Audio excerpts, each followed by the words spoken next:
It's a wonderful experience. I'm very hopeful for the museum and its future, and for Hong Kong. Nancy Lee's 60 years is more than half a century, yet if you think about it, it's just a blip in human history. As the Hong Kong Museum of Art celebrates its special 60th anniversary this year, what are some of the milestone moments that speak to the legacy of its lifetime?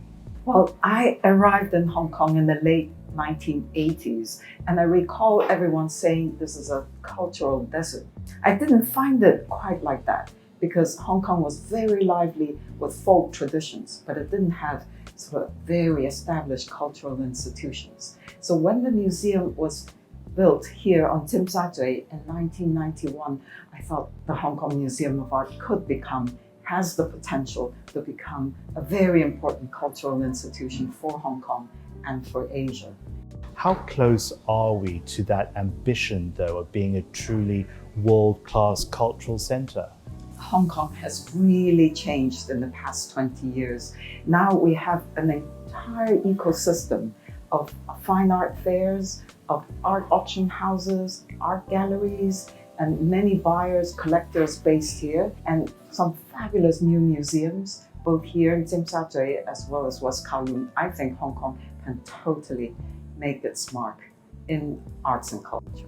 And how do you think that we can better share that culture, not only with the people here in Hong Kong and across China, but more widely too? Indeed, I think Wu Guangzhong saw very early on the potential of Hong Kong and what it embodied, and it encapsulated both the best of the East and the West. So he loved Hong Kong, but most importantly, he felt that Hong Kong told his story in a way that was very sensitive and understood its depth and what it meant to bring traces of the West into his art and modernize Chinese art.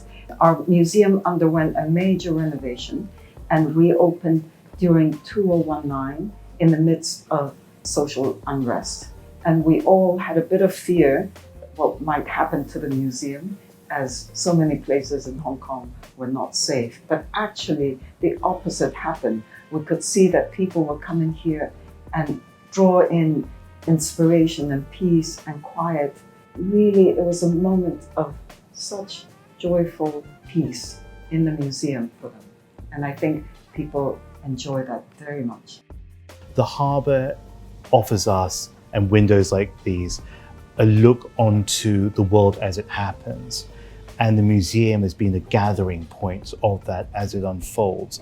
How will you use the museum to further impact the future that you anticipate is coming up ahead? Well, that's a big question.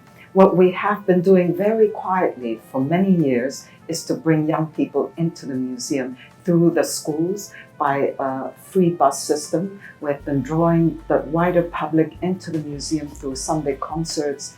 And in the summertime, we have a program for underprivileged children from many different backgrounds to come and enjoy the art. I think this is the way that we have reached out to the widest community possible in Hong Kong.